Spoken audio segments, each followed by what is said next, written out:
নমস্কার বন্ধুরা, আজকে আবারও চলে এসেছি রান্নাঘরে। আজকের আমি নিয়ে এসেছি দেখুন বেশ বড় বড় সাইজের পমফ্রেট মাছ।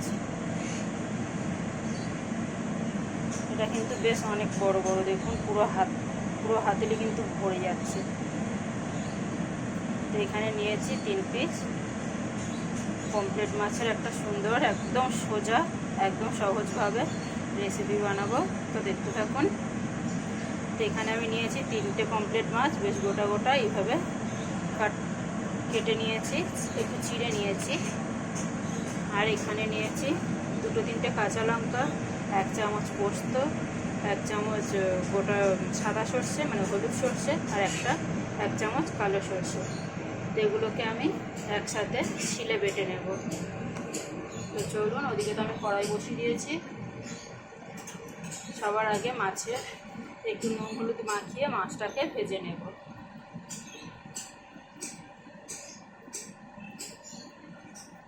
মাছে দিয়ে দিলাম নুন,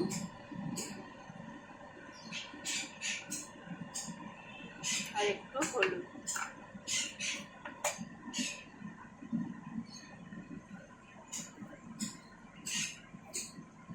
মাছটাকে আমি খুব সুন্দর করে নুন হলুদ মাখিয়ে ভেজে নেব।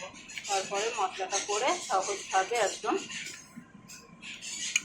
একরকম 2 রকম মশলা দিয়েই মাছের রেসিপিটা বানাবো।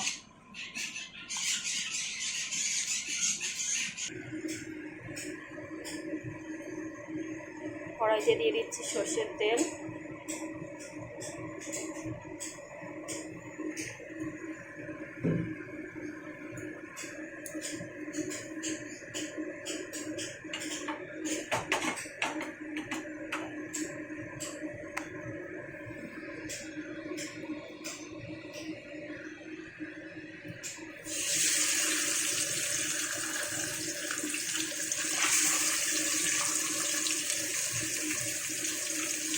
এখন আমি মাছগুলোকে খুব সুন্দর করে ভেজে নেব। মাছগুলো যতক্ষণে ভাজা হচ্ছে আমি ততক্ষণে সর্ষেটা বেটে নিয়ে আসছি। তো দেখুন বন্ধুরা, মাছগুলোকে বেশ কিন্তু আমি নাড়াচাড়া করে সুন্দর করে ভেজে নিয়েছি। খুব বেশি কড়া করে কিন্তু ভাজিনি, একদম হালকা করে ভেজেছি।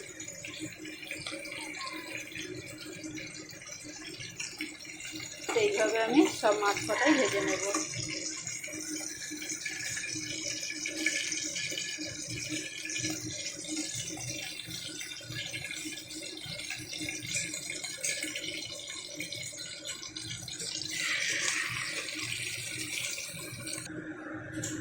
আমি এখানে সব মাছ ভেজে তুলে নিয়েছি।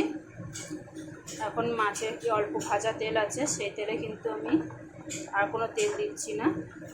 যারা বেশি তেলে রান্না করবে তারা দিতে পারে, অসুবিধা নেই।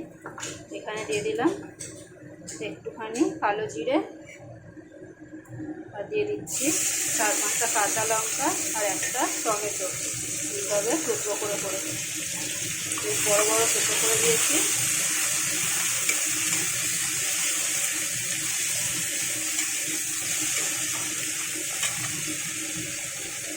মাছ ভাজার তেলটা যেহেতু প্রচুর গরম আছে, তাই আমি গ্যাসটাকে একদম লোতে করে দিয়েছি, যাতে তেলটা একটু ঠান্ডা ঠান্ডা হয়ে যায়, মানে খুব বেশি পুড়ে না যায় মশলাগুলো। হলুদ গুঁড়ো দিয়ে দিলাম, সামান্য একটু লঙ্কার গুঁড়ো,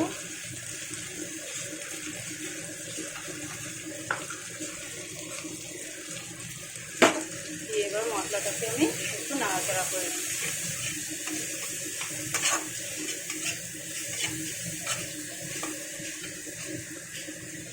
এখন দিয়ে দিচ্ছি সর্ষে পোস্ত বাটা।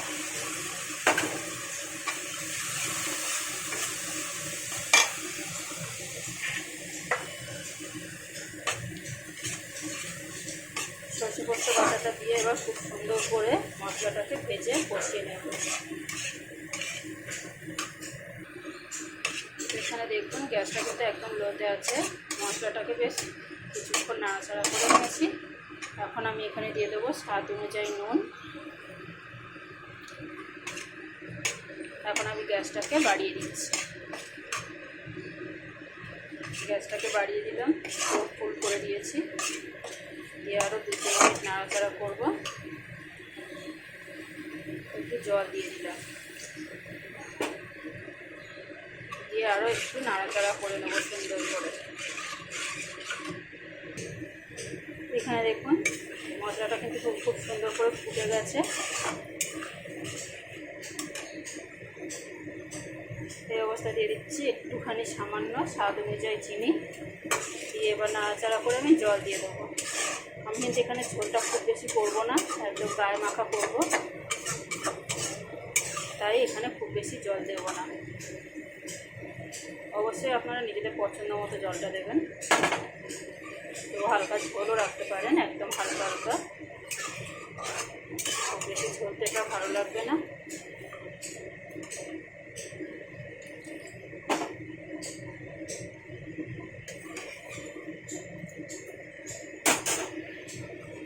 এখন আমি এখানে একটা একটা করে মাছ দিয়ে দেবো।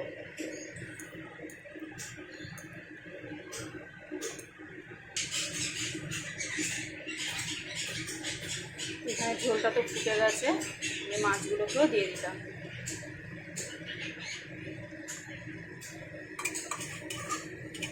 ব্যাস, এবারে আমি কিছুক্ষণ ফুটিয়ে নামিয়ে নেব। আপনারা চাইলে একটু ধনেপাতা ব্যবহার করতে পারেন, আমার কাছে ধনেপাতাটা নেই তাই আমি দিচ্ছি না, আর এমনিতেও আমি ধনেপাতা দিতাম না। ধনেপাতাটা দিলে এখানে যে আসল টেস্টটা সেটা চলে যাবে, মানে অনেকটা ধনেপাতার টেস্ট এসে যাবে, তাই আমি এখানে ধনেপাতা ব্যবহার করছি না। আপনারা চাইলে করতে পারেন। একটু কিছুক্ষণ ফুটিয়ে আমি রেসিপিটা নামিয়ে নেব। তো দেখুন বন্ধুরা, আমার কিন্তু তরকারিটা একদম কমপ্লিট। আমি এখানে দিয়ে দিচ্ছি 1 চামচ মতো কাঁচা সর্ষের তেল। এবার আমি এটাকে নামিয়ে দেখাচ্ছি। এখানে কিন্তু একটু ঝোল নেই, মাছের উপরে ঝোলটা একটু ভেসে আছে। এবার আমি এটাকে নামিয়ে নিই। তো দেখুন বন্ধুরা, আমার কিন্তু কমপ্লিট মাছের রেসিপি একদম কমপ্লিট।